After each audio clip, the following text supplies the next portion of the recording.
चुनावी बिगुल बज चुका है। 6 और 11 नवंबर को वोटिंग होगी, लेकिन असली मुकाबला सिर्फ मैदान में नहीं, पार्टियों के अंदर भी चल रहा है। आज हम आपको बताएंगे कि कैसे टिकट बंटवारे से लेकर नेतृत्व के सवाल तक बिहार की राजनीति फिर से परंपरा बनाम परिवर्तन के मोड़ पर खड़ी है। आइए शुरू करते हैं बिहार चुनाव 2025 की 10 अहम राजनीतिक हलचलें और उनका विश्लेषण। मुजफ्फरपुर के पार्षद संजय केजरीवाल ने आरोप लगाया है कि जनसुराज पार्टी ने टिकट के बदले 40 लाख की मांग की। टिकट न मिलने पर उन्होंने पार्टी से इस्तीफा देकर निर्दलीय चुनाव लड़ने का ऐलान कर दिया। पार्टी ने इस आरोप को सिरे से खारिज किया है, लेकिन अंदरूनी नाराजगी की खबरें थम नहीं रही है और अब देखना होगा कि पीके इस विवाद को कैसे शांत करते हैं। यह घटना जनसुराज की नीतिपरक राजनीति की विश्वसनीयता पर बड़ा सवाल है।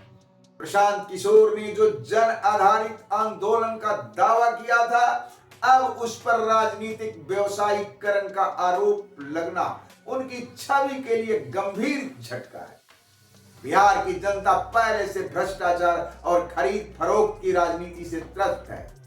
ऐसे में नई राजनीति के नाम पर पुरानी बीमारियां दिखना जनसुराज के नैरेटिव को कमजोर कर सकता है।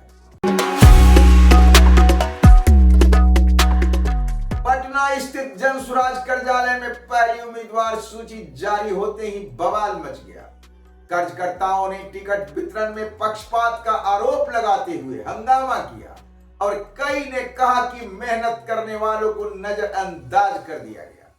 इस बीच पार्टी नेतृत्व ने कहा कि टिकट प्रक्रिया की समीक्षा की जा रही है और जल्द ही दूसरी लिस्ट जारी हो सकती है। किसी भी नई पार्टी के लिए शुरुआती संगठनात्मक एकजुटता बेहद जरूरी होती है।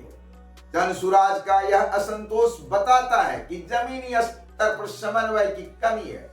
राजनीति में आदर्श की बात करना आसान है, लेकिन जब संगठन बढ़ता है तो निष्ठा और अवसर के बीच टकराव बढ़ता ही है।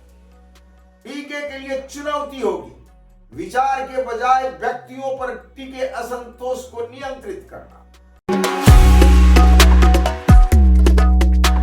पार्टी के भीतर से आवाजें उठ रही हैं कि टिकट उन लोगों को मिले हैं जो आर्थिक रूप से मजबूत हैं।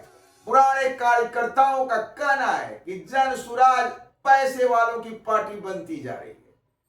हालांकि कुछ जिलों में अब टिकट बदलने की चर्चा भी है, इसलिए ये साफ है कि जनसुराज के भीतर अभी समीकरण पूरी तरह स्थिर नहीं है।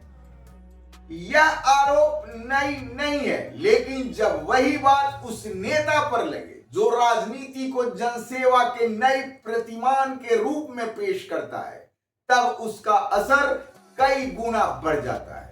बिहार की जनता को पहले भी नए प्रयोगों से बहुत उम्मीदें रही है, लेकिन अगर ये भी पारदर्शिता की परीक्षा में फेल हुए तो जनसुराज सिर्फ एक और असफल प्रयोग बनकर रह जाएगा।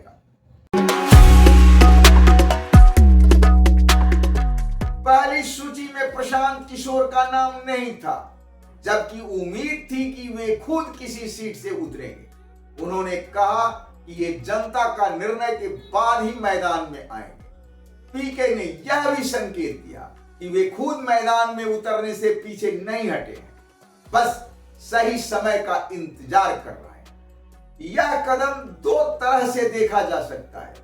पहला, रणनीतिक, पीके चाहते हैं कि पार्टी पहले जन आंदोलन के रूप में दिखे और खुद को चुनावी चेहरा बनाने के बजाय लोकप्रिय मार्गदर्शक के रूप में पेश करें। दूसरा, यह भी संभव है कि पार्टी के अंदर कुछ वरिष्ठ नेताओं ने पीके की उम्मीदवारी को लेकर मतभेद जताया हो। कुल मिलाकर यह एक नियंत्रित प्रयोग जैसा लगता है, जहां पीके अभी जनता की नब्ज टटोलना चाहते हैं, सीधे दांव लगाने से।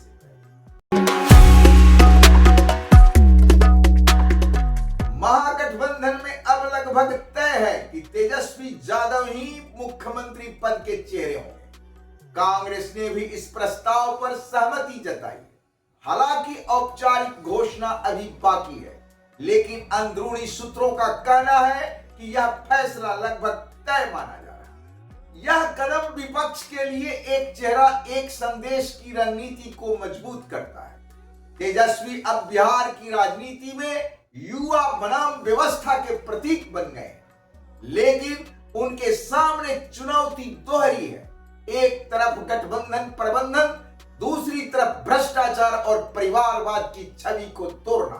अगर वे इस बार जनता को यह भरोसा दिला सकें कि वे सिर्फ लालू के बेटे नहीं बल्कि बिहार के भविष्य हैं, तो यह चुनावी समीकरण बदल सकता है।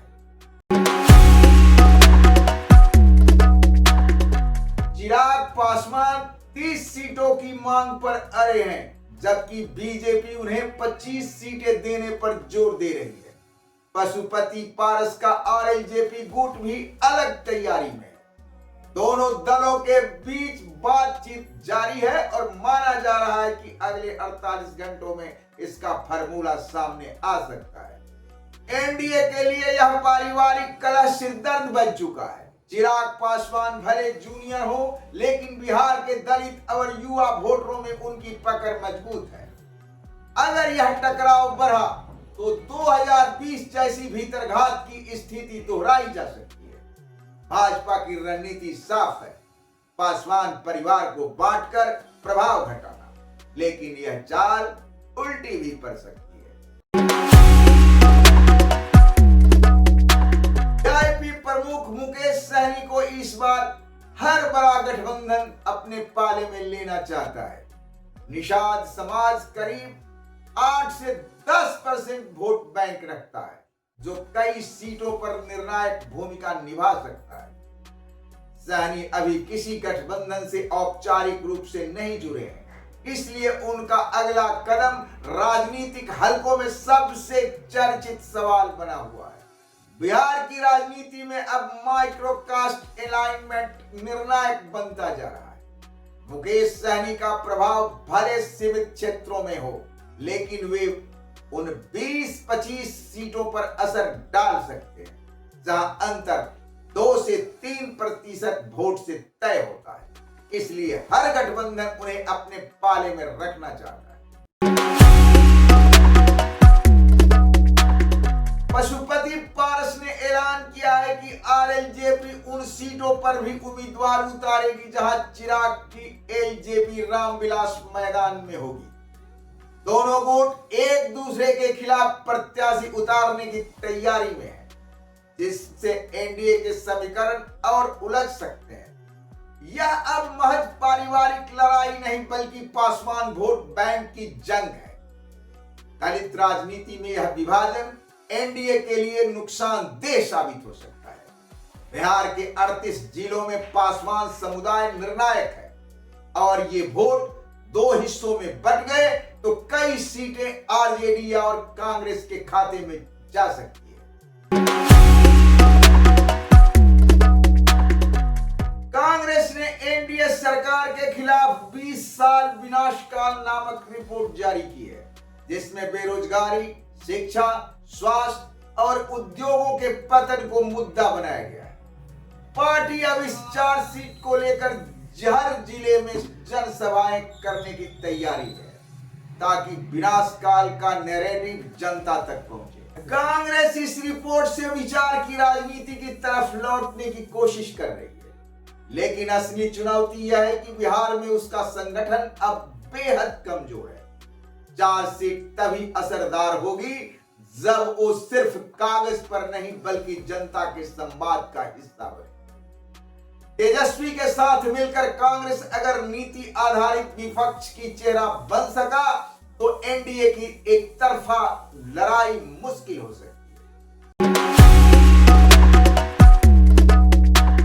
भोजपुरी सुपरस्टार खेसारी लाल यादव की पत्नी चंदा देवी के राजद के टिकट से उतरने की चर्चा तेज हो गई है। अगर पार्टी ने टिकट कंफर्म किया तो यह बिहार चुनाव में गैलेमर और राजनीति संगम की शायद पहली बड़ी मिसाल होगी। बिहार की राजनीति में यह सेलिब्रिटी फैक्टर का नया अध्याय है। राजनीति में लोकप्रिय चेहरों का इस्तेमाल भावनात्मक जुड़ाव के लिए किया जाता है। लेकिन सवाल ये है, क्या स्टारडम संगठनात्मक मेहनत की कमी पूरी कर सकता है? इतिहास कहता है लंबे समय में नहीं। फिर भी शुरुआती प्रचार में इससे आरजेडी को मीडिया स्पेस और चर्चा दोनों मिली। तो दोस्तों, बिहार की राजनीति एक बार फिर वही पुराना चेहरा दिखा रहा है। टिकट, तकरार और तिकरम। हर पार्टी नए नारे लेकर आती है, लेकिन अंत में बात वही पहुंचती है, कौन किसके साथ और किस सीट से। तो दोस्तों, आने वाले हफ्ते में यही सब तय करेगा कि 2025 में बिहार किस दिशा में जाएगा। क्या जनता इस बार विचार को चुनेगी या जातीय और भावनात्मक समीकरण फिर बाजी मार लेगी? अपने विचार हमें कमेंट्स में जरूर बताएं। विशेष निवेदन, यदि यह विश्लेषण आपको अच्छा लगा हो तो कृपया इसे लाइक और शेयर जरूर करें और चैनल को सब्सक्राइब करना ना भूलें। आपकी हर एक प्रतिक्रिया हमें और बेहतर करने की प्रेरणा देती है।